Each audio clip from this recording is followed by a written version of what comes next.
नमस्कार मित्रांनो, राज्यातील अंगणवाडी कर्मचाऱ्यांचा आपल्या न्याय हक्क मागणीसाठी लढा सुरूच आहे।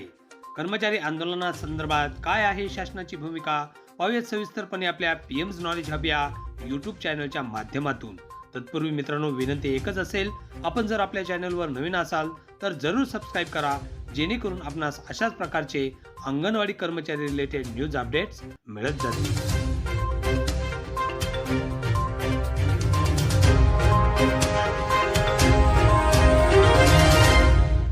तर मित्रांनो, या संदर्भातील सविस्तर न्यूज अपडेट अशी आहे। मानधनवाढीसह अन्य विविध प्रलंबित मागण्यांसाठी राज्यात 2,10,000 अंगणवाडी सेविका आणि मदतनीसांचा बेमुदत संप सुरूच आहे।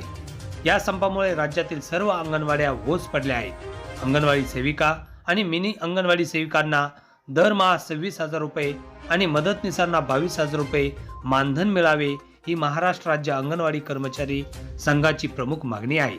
त्यासाठी गेल्या 4 डिसेंबर पासून अंगणवाडी सेविका आणि मदतनीसांचा संप सुरूच आहे।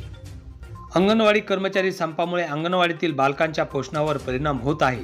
अंगणवाडीच्या माध्यमातून राबवल्या जाणाऱ्या विविध योजना यशस्वी होण्यामध्ये अडथळा निर्माण होत आहे। अनेक वर्षापासून आपल्या हक्क मागण्या मान्य करण्यासाठी अंगणवाडी कर्मचारी आंदोलन करीत आहे, मात्र आतापर्यंतच्या कोणत्याही शासनाने याकडे लक्ष दिले नाही, ही खेदाची बाब आहे। तसेच मित्रांनो, 2024 मध्ये होणाऱ्या सार्वत्रिक निवडणुकीपूर्वी अंगणवाडी कर्मचाऱ्यांच्या मागण्या मान्य न करणे हे सत्ताधारी पक्षाला घातक ठरेल, अशी बतावणी राजकीय विश्लेषक करत आहेत। यासाठी लवकरात लवकर अंगणवाडी कर्मचाऱ्यांच्या मागण्या मान्य कराव्यात, हीच अपेक्षा।